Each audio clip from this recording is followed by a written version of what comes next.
Oi, gente! Ciência é tudo, já está no ar e hoje a gente volta a falar sobre as startups.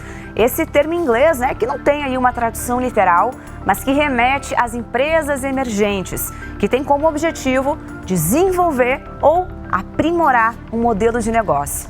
As startups, tanto no Brasil como no mundo inteiro, têm batido recordes de crescimento e tem muita coisa mudando nesse setor tão promissor. Eu sou a Karina Cardoso e começa agora Ciência é Tudo.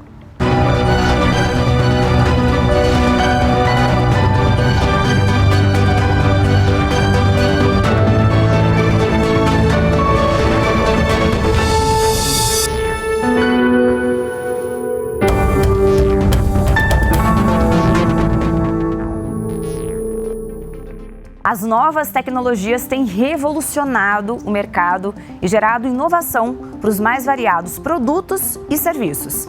E é nesse contexto que estão as startups, que muita gente confunde também com as chamadas fintechs.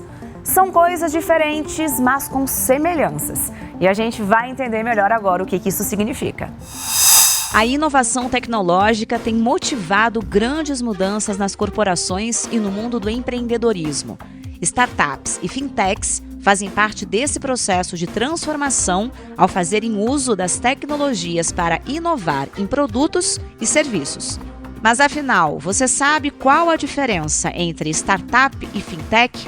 Startup é uma empresa de tecnologia digital que se encontra em uma etapa muito inicial do seu modelo de negócio, com incerteza sobre como se dará a sua relação com o público, mas que possui um grande potencial de crescimento graças às suas operações internas, que acontecem de forma rápida e oferecendo soluções práticas para o cotidiano. Elas podem atuar em diversas áreas, como transportes, mercado imobiliário, delivery de comidas, entretenimento, medicina, entre outros. Geralmente, as startups saem ao mercado sem uma reserva de recursos e fazendo uso de tecnologias digitais para alcançar o crescimento e encontrar também financiamento para crescer. Uma fintech nada mais é do que uma startup que tem como foco oferecer produtos e serviços financeiros. E daí vem o nome fintech, fin de financeiro e tech de tecnologia.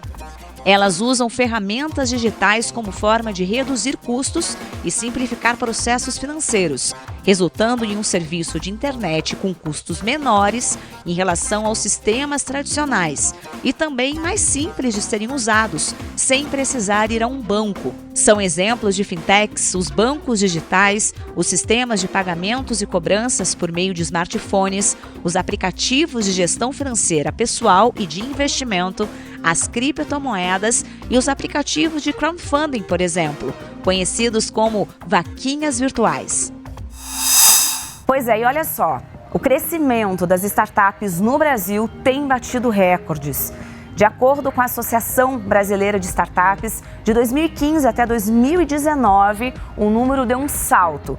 Partiu aí de uma média de 4.100 para 12.700 startups criadas. A gente está falando aí de um aumento de 207%. A gente vai entender como o Brasil se insere nesse mercado das startups e como elas têm se desenvolvido nos últimos anos por aqui.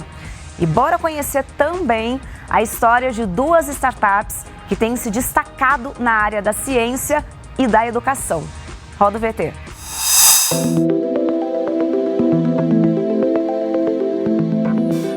A inovação proposta pelas startups já abrange hoje no Brasil diversas áreas. Segundo a Associação Brasileira de Startups, os setores mais desenvolvidos no país são os ligados à educação, à saúde e à agropecuária. As chamadas EdTechs são as que representam a maior parte das startups hoje no Brasil. De acordo com um mapeamento de comunidades 2020 da Associação Brasileira de Startups, elas correspondem a mais de 17% desse setor, com cerca de 550 identificadas pela pesquisa. Nesse universo educacional, a Que Concurso se destaca com mais de 18 milhões de estudantes conectados no Brasil. A plataforma oferece todo tipo de conteúdo para que os alunos aprendam e se preparem para diversos processos seletivos, como concursos e vestibulares. Quando a gente fala dos desafios do Que Concursos hoje, eu acredito que os desafios do mercado de educação inteiro, principalmente para startups, para mim a gente está falando de atenção. Então, a nossa preocupação aqui dentro, por exemplo, não é só se o aluno está aqui dentro ou está na concorrência, se ele está usando o nosso preparatório ou outro preparatório. A grande verdade é que esse aluno sai daqui, não é só para ir para outro cursinho, mas ele sai daqui para ir para o Instagram, para ir para o Facebook, para ir para o WhatsApp, e por aí vai. Pesquisadores da Universidade Federal do Rio de Janeiro desenvolveram uma tecnologia que pode ajudar na produção de remédios contra o novo coronavírus. A criação da startup GCell foi a forma que a pesquisadora Leandra Batista encontrou de levar o conhecimento científico para a sociedade. A nossa startup ela é focada em cultivo 3D. Quando a gente fala cultivo, a gente está falando de cultivo de células, tá? Células derivadas do organismo da espécie humana, para ser o mais fidedigno possível numa resposta fisiológica. E aí, no âmbito da Covid, quando a gente se viu nessa pandemia no ano passado, começou a surgir também muitos editais estimulando novas tecnologias na área, que serviriam para a Covid. E aí a nossa proposta, então, foi desenvolver esse mini tecido de pulmão em laboratório para que ele servisse tanto de modelo de estudo da infecção do vírus SARS-CoV-2 com o tecido e também, depois da infecção, você pode testar alguns fármacos e ver se aquilo ali realmente teve o poder de inibição ou não. No campo científico, as startups precisam de toda uma infraestrutura tecnológica bem mais robusta. É aí que entra o papel importantíssimo de universidades e institutos de pesquisa. A GCell, por exemplo, faz parte da incubadora da COP UFRJ e desenvolve sua pesquisa no campus científico do Inmetro, Instituto Nacional de Metrologia, Qualidade e Tecnologia. A incubadora é essencial para dar esse apoio inicial. Então, por exemplo, a gente tem treinamentos lá, treinamentos de como montar o pitch, treinamentos de quais são os apoios econômicos que você pode buscar como startup. O diferencial para o sucesso do projeto é que a gente utilize um robô que possa produzir esferoides em grande quantidade e com maior homogeneidade e reprodutibilidade. Além disso, a gente pode também associar o trabalho com a bioimpressão, com a bioimpressora, que são os equipamentos mais críticos, no meu ponto de vista, para o sucesso do projeto. Em junho desse ano, entrou em vigor aqui no Brasil o chamado Marco Legal das Startups e do Empreendedorismo Inovador. Mas o que é isso? É um projeto de lei que promete desburocratizar e também estimular o setor por meio de um novo ambiente regulatório e também de desenvolvimento das pequenas empresas. Olha só que interessante. O que é o Marco Legal das Startups? O Marco Legal de Startups responde ao anseio dos atores do ecossistema. Por quê? Porque nós precisávamos criar condições favoráveis para que esse tipo de modelo de negócio avance. Essa é a nova geração de postos de trabalho. Essa é a nova oferta de produtos e serviços de maior valor agregado. E como isso foi construído? Isso foi construído numa grande aliança, de uma construção coletiva que envolveu não só todos os atores, mas uma grande concertação no âmbito do governo. Liderados pelo Ministério da Ciência, Tecnologia e Inovações e o Ministério da Economia, esse foi um processo que passou por todas as etapas, com oficinas, com consulta pública, mas principalmente num grande processo de avaliação continuada. Tão relevante que serviu de base para gerar um projeto de lei de base do Legislativo que permitiu um avanço paralelo da proposta do governo federal e a proposta do Legislativo. Isso foi uma tramitação diferenciada, um novo modelo de uma construção de forte impacto na sociedade. Ponto fundamental, em outubro de 21, quando o presidente Bolsonaro encaminhou a proposta do Executivo, isso, juntada ao projeto que tramitava no Legislativo, deu celeridade ao processo. Isso também é um marco em função da concertação, das votações que foram obtidas tanto na Câmara dos Deputados como no Senado Federal. E aí eu gostaria de registrar, o papel fundamental de deputados e senadores que perceberam a relevância da posição do marco das startups. Quais são as principais mudanças que o marco legal das startups traz?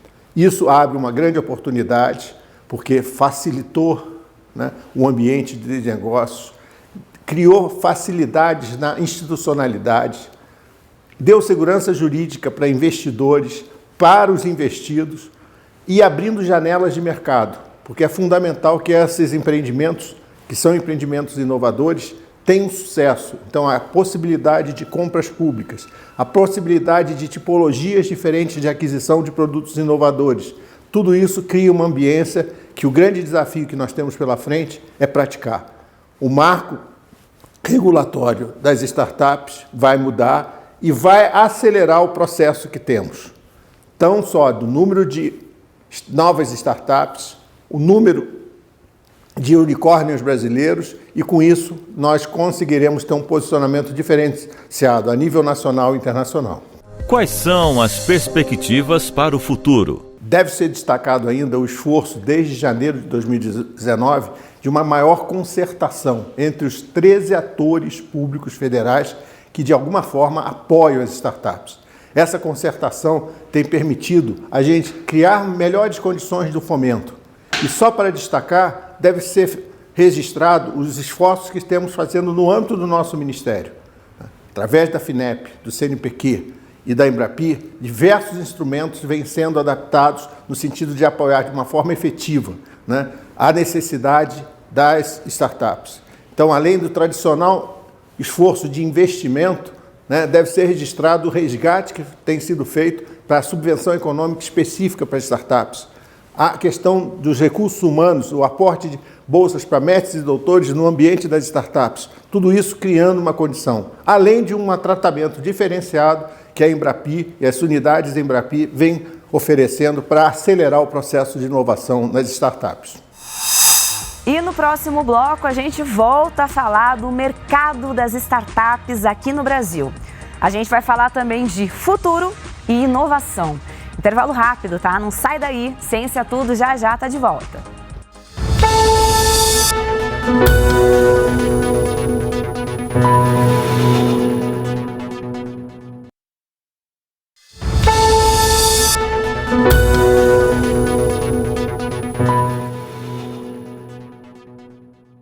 E nós estamos de volta com o Ciência é Tudo, hoje falando sobre as startups que foram muito motivadas a partir aí dos avanços das tecnologias. As startups também têm um papel aí super importante para a implementação de políticas públicas. E isso a gente está falando nas mais variadas áreas, como, por exemplo, saúde, educação, moradia e, claro, gente, tecnologia. Startup. O que este nome representa para você?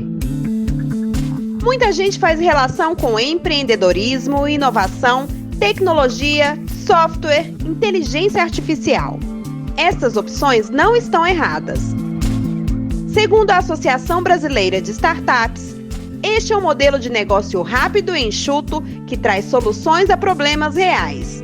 Mas o que muita gente não sabe ainda é que as aplicações das startups estão mais próximas do nosso dia a dia do que se imagina. E mais, podem ajudar a consolidar políticas públicas essenciais a todos os cidadãos, como educação, saúde, moradia, entre outros, problemas reais do mundo real. As startups de educação, por exemplo, também chamadas de edtechs, vão desde aquelas voltadas à educação inclusiva até as que criam ferramentas para o ensino à distância. Com a nova realidade de enfrentamento à pandemia de coronavírus e distanciamento social, elas são fundamentais. E quando o assunto é saúde, Otimizar informações entre pacientes e a rede hospitalar pode fazer diferença na hora de salvar vidas. Nós somos uma empresa de tecnologia focada em saúde e a nossa missão é levar acesso universal à medicina de qualidade. E um dos nossos maiores gargalos aqui na saúde brasileira é o quê? Falta de médicos especialistas em locais remotos. Então a gente sai um pouquinho dos grandes centros, a gente já encontra realmente locais onde não tem médico especialista, nas UBS, os prontos atendimentos. E eu vou contar um case aqui para vocês, que é o nosso case de telecardiologia, que demonstra um pouco do nosso impacto positivo que a gente está conseguindo levar para o setor público. A gente tem aqui os dados do IBGE, que 71% da população brasileira não tem plano de saúde, então é atendido através do Sistema Único de Saúde. Então hoje, se um paciente ele chega num pronto atendimento com um problema cardíaco e não tem um médico especialista no local, a chance de óbito dele é de 30% a podendo chegar a 70%. E como que a nossa tecnologia, como que a gente está conseguindo auxiliar nisso? Mesmo que ele chegue numa unidade onde não tem um cardiologista, tendo uma técnica de enfermagem, ela vai realizar um exame, um eletrocardio nele. Nós temos uma integração exclusiva com qualquer equipamento médico. Ela realizou esse exame, esses dados chegam para nós, a nossa inteligência artificial consegue triar esse exame, ou seja, se for um exame urgente, a IA detecta e coloca em primeiro lugar na fila. Os nossos mais de 3 mil médicos especialistas laudam a imagem, o exame na hora, e já entram através de interconsulta orientando na ponta o médico do clínico geral, que está lá na ponta, o que ele deve fazer, qual medicamento ele deve usar, qual trombelítico ele consegue estabilizar esse paciente de 24 a 48 horas para poder mandar ele para um outro hospital mais preparado ou passar ele para algo que deve ser feito para conseguir salvar essa vida. A gente tem aqui dados maravilhosos de Tarumã, que é um dos municípios que a gente atua aqui no interior de São Paulo, onde foi reduzido em 45% o número de mortes de cardiovasculares através desse auxílio da nossa tecnologia e redução de custo de 30% para o município, porque uma vez que é resolvido no início, no primeiro atendimento, no pronto atendimento primário, a questão do paciente, toda a cadeia de custo da gestão pública é reduzida. Mas não podemos deixar de falar no poder tecnológico deste modelo de negócio. Foi pensando nisso que o Ministério de Ciência, Tecnologia e Inovações lançou um edital para aproximar empresas âncoras das startups. Uma parceria também com a empresa Softex. O projeto IA ao Quadrado selecionou recentemente 100 inscritos que vão propor soluções, levando a inteligência artificial para aplicações até em cidades inteligentes e mais acessíveis.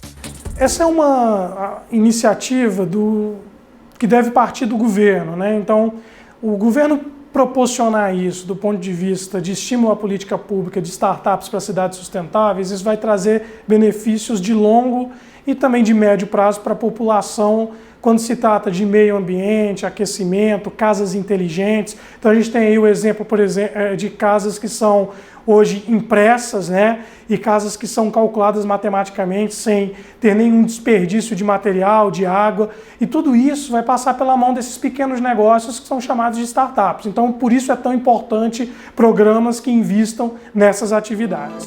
Os projetos de mentoria e desenvolvimento vão contar com recursos de até R$500 mil cada. Um programa do Ministério da Ciência, Tecnologia e Inovações que traz o Inteligência Artificial ao Quadrado, que o nome do programa é IA ao Quadrado.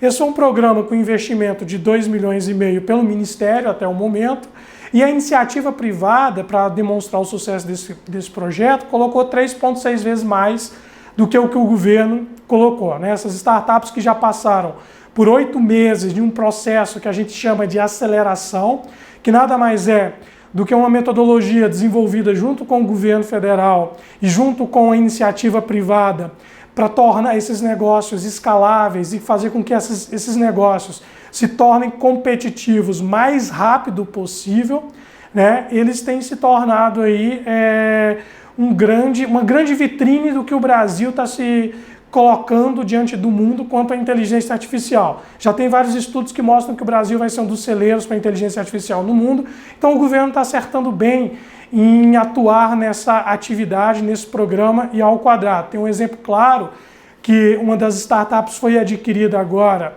pelo Grupo Modal, né, um banco digital, e essa startup recebeu aí um grande aporte por parte de iniciativa privada. Então a gente acredita muito nessas iniciativas em que o governo se torna o grande articulador e impulsiona essa atividade econômica, mas trazendo a responsabilidade para o ambiente privado. Esse foi um programa do Ministério com um grande sucesso, né? Foram mais de 700 propostas em inteligência artificial, e as áreas que foram mais agraciadas foi a indústria, né, com 50 projetos que foram beneficiados, saúde, que foram 23, agronegócio, 18, e cidades inteligentes, com 9 projetos. E eu quero deixar aqui como dica também para quem estiver me assistindo, que estiver começando uma empresa, ou tiver já uma startup em andamento, o Brasil tem fomento sim, o Brasil tem muitos programas maravilhosos para ajudar a tecnologia a realmente soluções inovadoras.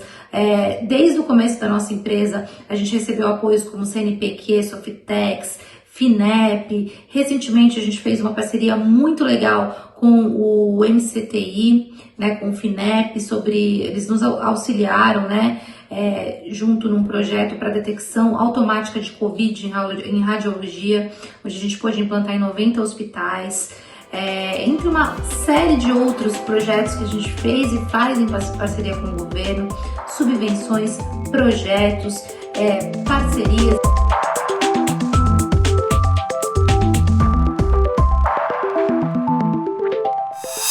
E é isso aí, você está conferindo aí, né, um recorte aí do universo das startups aqui no Ciência Tudo. O programa já está quase chegando ao fim, mas antes, bora para o nosso giro de notícias da semana.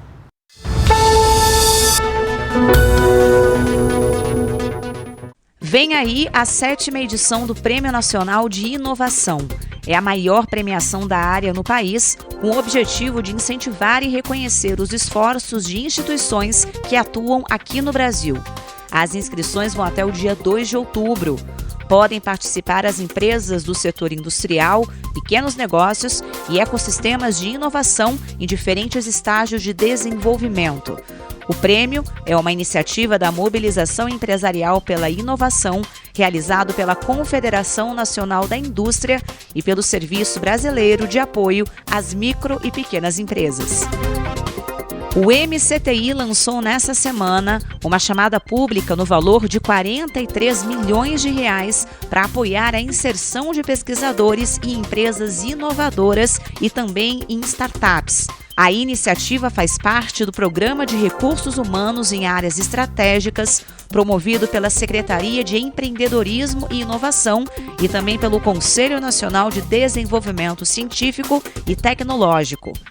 A intenção é apoiar projetos de pesquisa e desenvolvimento que contribuam para o desenvolvimento científico e tecnológico e também para o empreendedorismo inovador no país. As empresas podem se inscrever até o dia 28 de outubro. O valor da chamada pública deve contemplar pelo menos 160 projetos. E para fechar o nosso giro, mais uma boa notícia.